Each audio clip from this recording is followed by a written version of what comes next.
When it comes to the authenticity of the Bible, there's a lot of people out there who think that it was created for a means of controlling the masses, to keep us under some sort of peaceful existence where we don't revolt. It's as if they believe the Illuminati or some group out there created it for that purpose. And so I wanted to put out some questions that we should all be asking if this were true. If these people really did create it to deceive and divide us, why do we see certain things that we see? For example, why would they go out of their way to create a reality that goes against it, continuously feeding us these things that are directly against the very book that they would have created? And why would they have worked so hard to keep it hidden from the masses for centuries?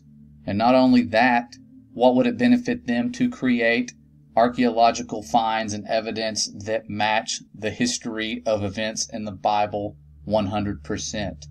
Like the Red Sea crossing, going and planting chariot wheels way in the past so that they would become coral encrusted enough to match this story before they even knew about scuba diving technology. And how could they have taken technology that we don't even know of to melt the entire shoreline area where the Red Sea crossing happened and have molten sand, literally glass sand in certain places, covering the shoreline?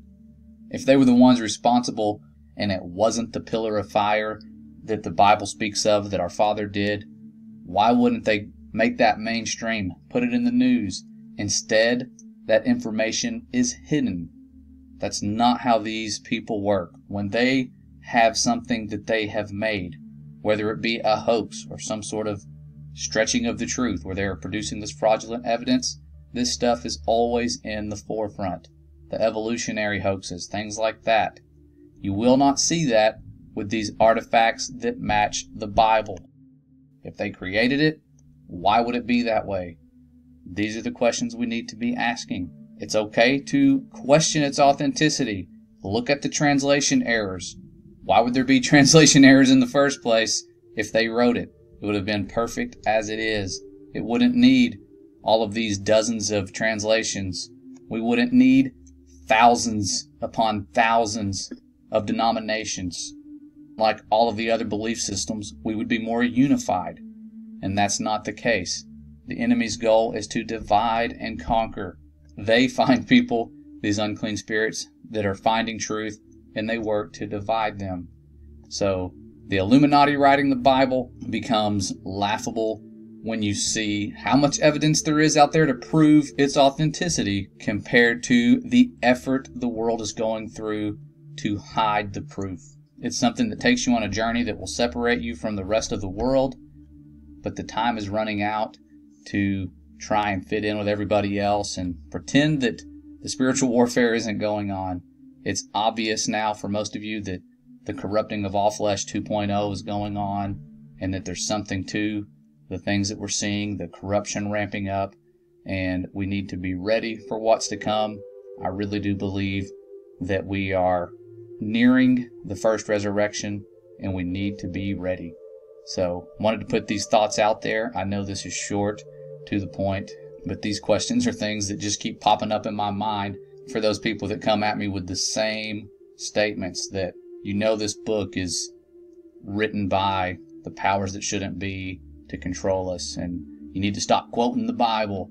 And I would if I could find proof, but the only proof that I seem to find is that there is a mountain of evidence that proves that not only was it the Father that set the people free the first time, but it was the Father that continued to set his people free and send them examples of how they should live until ultimately he ended up sending his beloved Son. And that example is what is bringing many of us back now and showing us how we're supposed to live. So don't take it for granted, and don't take my words for it. Seek and you will find that his mercy endures forever. That's why he was always reaching out his hand to the people that turned their backs on him. And if you're one of those people like I was that turned your back on him and walked away, when you reach out with all of your heart, He's going to be there to find you and pick you up. So do that. Reach out. Stop thinking that He doesn't love you. He sent you His Son. That's all I got. We'll see you soon, guys. Stay safe and stay ready.